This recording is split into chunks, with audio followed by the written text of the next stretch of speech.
కీర్తిశేషులు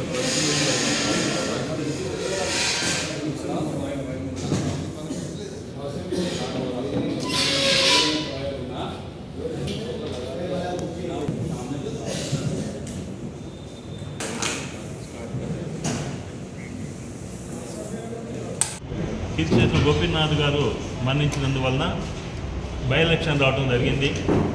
గోపీనాథ్ గారు కమ్మ కమ్యూనిటీకి చెందినటువంటి వ్యక్తి. 3 సార్లు జూబ్లీహిల్స్ నుంచి గెలిచి ప్రజల మన్నన ఆదరణ పొందినటువంటి వ్యక్తి. మరి ఈ యొక్క నియోజకవర్గంలో కమ్మవారి ఓట్లు దాదాపు 50,000 వరకు ఉన్నాయి. కాబట్టి ఆ సీటు మా కమ్మవారికి ఇవ్వాలని చెప్పేసి ఈ వేదిక నుండి మేము కోరటం జరుగుతుంది. అన్ని పార్టీలకు విజ్ఞప్తి చేస్తున్నాము. ఈ యొక్క మా క్యాండిడేట్ని సీట్ ఇచ్చి గౌరవించవలసిందిగా దానికి మేము విజ్ఞప్తి చేస్తూ ఉన్నాము.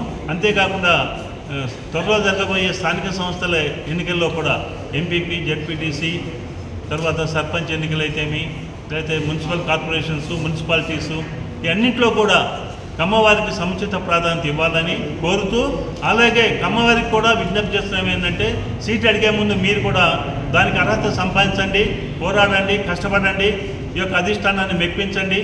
దానికి మా వంతు కృషి కూడా మేము చేస్తామని చెప్పేసి విజ్ఞప్తి చేస్తున్నాం. ఇప్పుడు ప్రధాన కారణము మా కమ్మవారికి తెలంగాణ రాష్ట్రంలో రాజకీయంగా సముచిత ప్రాధాన్యత ఇవ్వాలనేటటువంటి అంశంతో ముందుకు రావడం జరిగింది.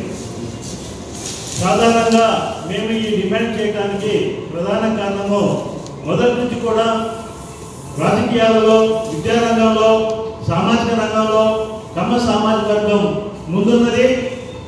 ముఖ్యంగా మా ఈ యొక్క లక్ష్య సాధన